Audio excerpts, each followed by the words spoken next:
नमस्कार, जय छत्तीसगढ़, जय जोहार। आप देख रहे हैं लाइव 7+।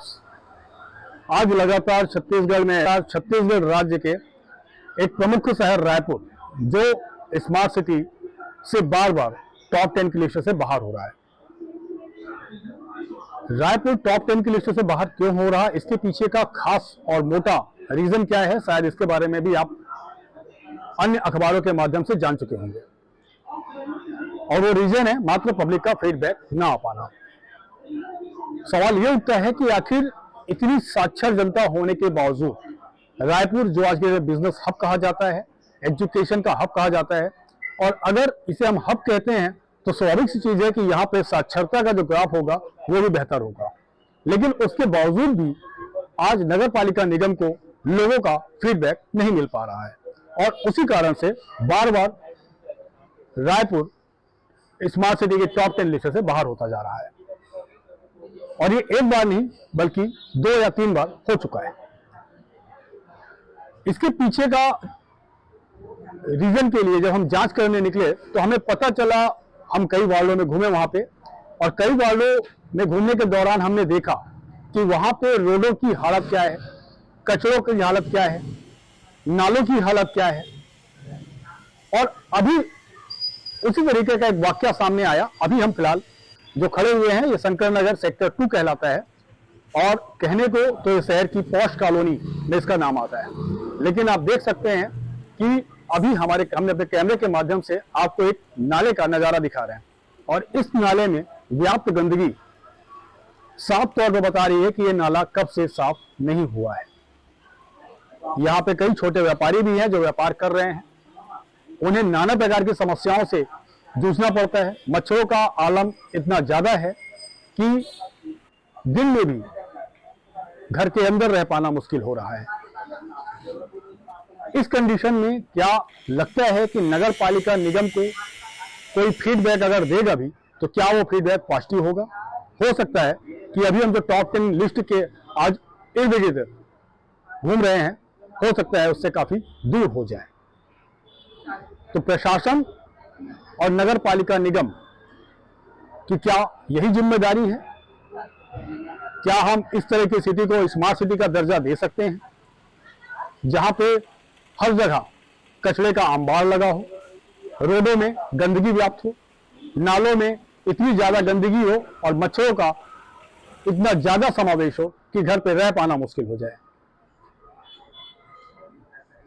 लगातार ऐसी ही खबरों पर लाइव 7+ का फोकस रहा है।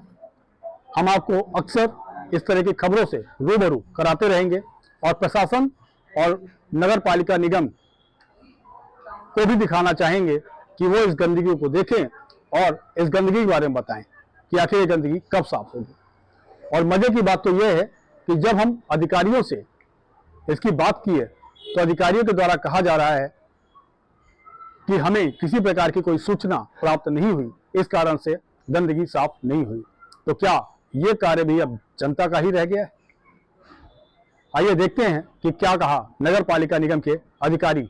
वार्ड क्रमांक 30 में सफाई नहीं हो पा रहा है, इसके बारे में थोड़ा बताइए, कब तक सफाई हो पाएगी? सफाई नहीं हो पा रहा है अभी आपके माध्यम से मुझे संज्ञान में आया है, और ऐसे भी आयुक्त महोदय के निर्देश पर सभी वार्डों में रायपुर के सभी स्थानों पे त्वरित सफाई करवाना है। आप अगर बोल रहे हैं उस स्थान पर मैं ZHOs की टीम भेज करके त्वरित रूप से कल तक सफाई हो जाएगी वहाँ की। हर बार निगम के द्वारा यह आश्वासन दिया जाता है कि सफाई होगा, लेकिन सफाई नहीं होता है। जब तक अवगत नहीं कराया जाता है तब तक सफाई नहीं होता है। नहीं, ऐसा नहीं है। नगर निगम की टीम सुबह से लेकर शाम तक लगी होती है। मैं इस बात को स्वीकार नहीं करूँगी कि सफाई नहीं होती है, बहुत सफाई होती है। त्यौहार का सीज़न है, कचरे की जो मात्रा है वो ज़्यादा हो रही है। कहीं ना कहीं थोड़ा सा अगर दिक्कत हो रहा है तो उसकी वजह से, बाकी सफाई तो नगर निगम के कर्मचारी सुबह से लगे रहते हैं। और अगर ऐसी समस्या है जहां हम नहीं पहुंच पा रहे हैं तो उसको अवगत कराएंगे तो वहां भी त्वरित सफाई हो जाएगी। जो नाले होते हैं उनमें 1 फीट 2 फीट तक उसमें मलबा जमा होता है ना, तो इसको सफाई करने के लिए कोई डेडलाइन होता है कि 2 महीना 3 महीने में इसको साफ? देखिए, नालों की सफाई लगातार 15 दिन हफ्ते दिन 10 दिन या एक आध महीने में होती है।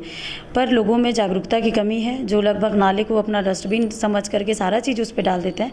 लोगों को जागरूक करने के लिए हम लोग अभी बहुत सारी कोशिशें कर रहे हैं। लगातार स्वच्छता दीदियों के माध्यम से डोर टू डोर जाके उनको अवेयरनेस कैंपेन टाइप से चला रहे हैं। और हम लोग भी कभी भी किसी बड़े मीटिंग में जहाँ जनप्रतिनिधि हो सभी के सहयोग ले रहे हैं इसके लिए। स्वच्छता रैंकिंग में पिछले 2023 में जो रायपुर है उनका स्थान 11वें नंबर पर आया था और टॉप 10 में जगह भी नहीं बना पाई थी। उसका जो मुख्य वजह था वो फीडबैक माना जा रहा था। इस बार क्या कर रहे हैं फीडबैक के लिए? सिटीजन फीडबैक के लिए हम लोग कोशिश कर रहे हैं। आयुक्त महोदय के निर्देश हैं, स्व सहायता समूह की दीदियों के माध्यम से उनको ट्रेनिंग दे करके घर घर जा कर के सिटीजन फीडबैक के लिए करेंगे। साथ भी जो नुक्कड़ उक्कड़ है वो उसका परमानेंट सफाया हो, इसलिए प्रत्येक मुक्कड़ में एक स्वच्छता दीदी की ड्यूटी लगाई जा रही है। और इस बार ये ज़रूर है कि हम टॉप 10 में टॉप 8 में हमारी रैंकिंग होगी। इतना कॉन्फिडेंस तो है हम लोग को कि जिस हिसाब से हमारी तैयारियाँ चल रही है।